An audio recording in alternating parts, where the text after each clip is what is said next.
to have the president talk about you, but it's even more special when he comes and visits. And so that was really important. I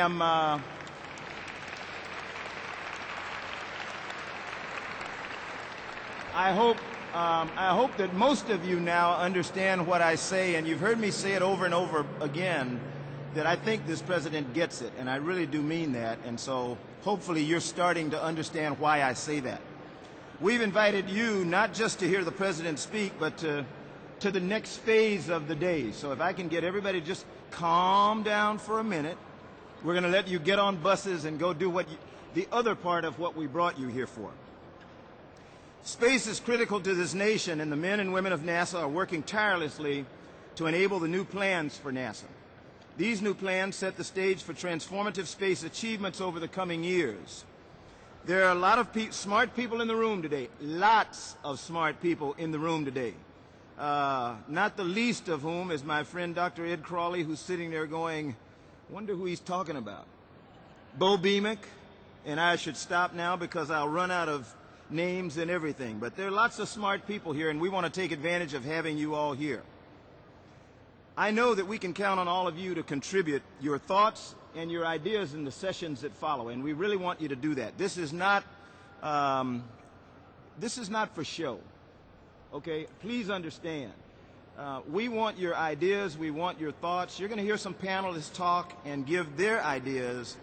If you have competing ideas or ideas to the contrary, it's okay. If we come out of this day and it's like we were all looking at the same hymnal and singing the same song, then we have failed.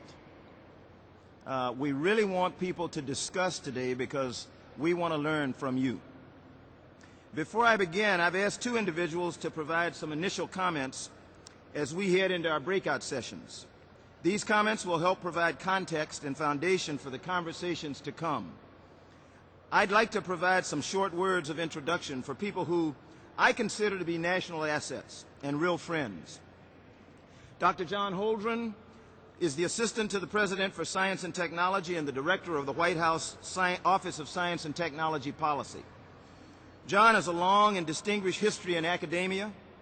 Besides holding advanced degrees in aerospace engineering and theoretical plasma physics from MIT and Stanford, he has taught at Harvard and Berkeley.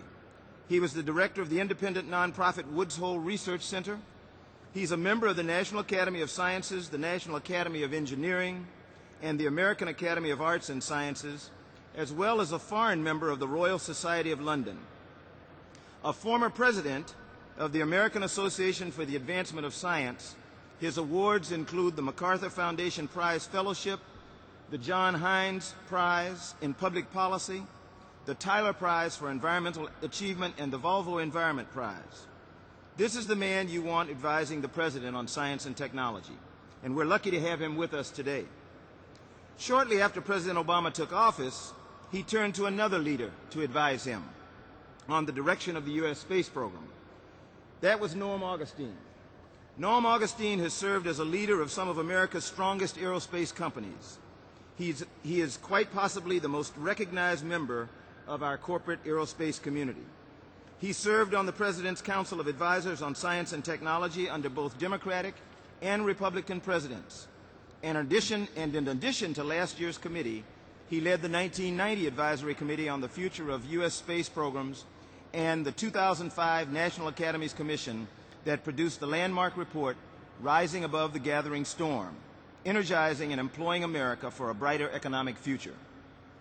He is also the author of the well-known Augustine Laws books, which feature his deep wisdom and wit. Norm, will you help us by beginning?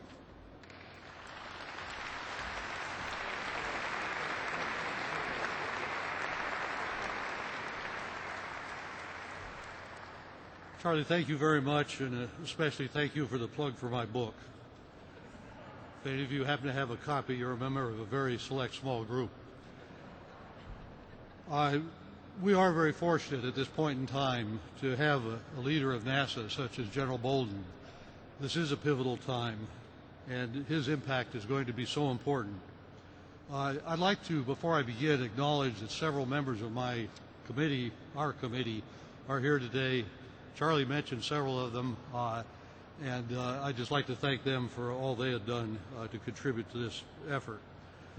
I've been asked to offer the perspective of our group that conducted the study of future planning for the human space flight program, and to share with you a few of the factors that have to be considered in putting together a space program that will be sustainable.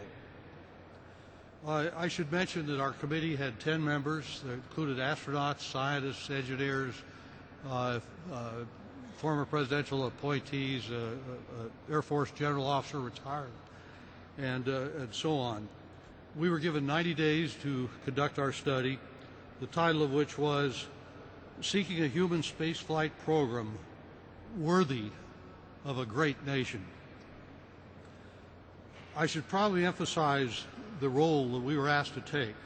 We were specifically not asked to make a recommendation as to a particular human spaceflight program.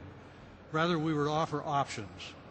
And as I understand it, the reason for that was to permit us to be very independent and dispassionate in trying to provide the pros and cons of various alternatives, and not to be burdened with having to defend any particular recommendation.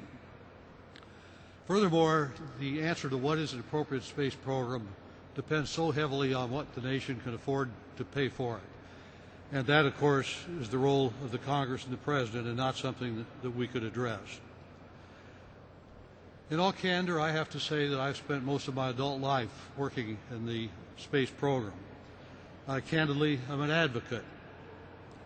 And I have many friends who are on all sides of the current debate about the space program. This is a topic in which reasonable people can and do disagree.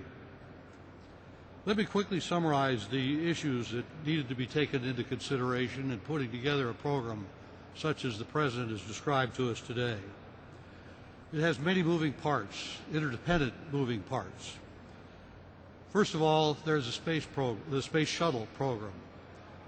A long time ago, the Space Shuttle program was decided to be terminated at the end of the current fiscal year, and that we would depend upon Russia during the interim until we had an appropriate launch vehicle to launch our astronauts into low Earth orbit.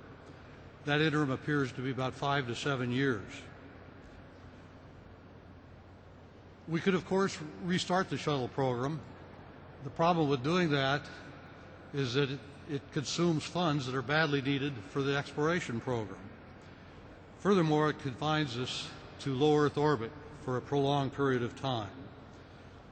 It does have the benefit that it helps to reduce the turbulence in the employment of a very talented group of people.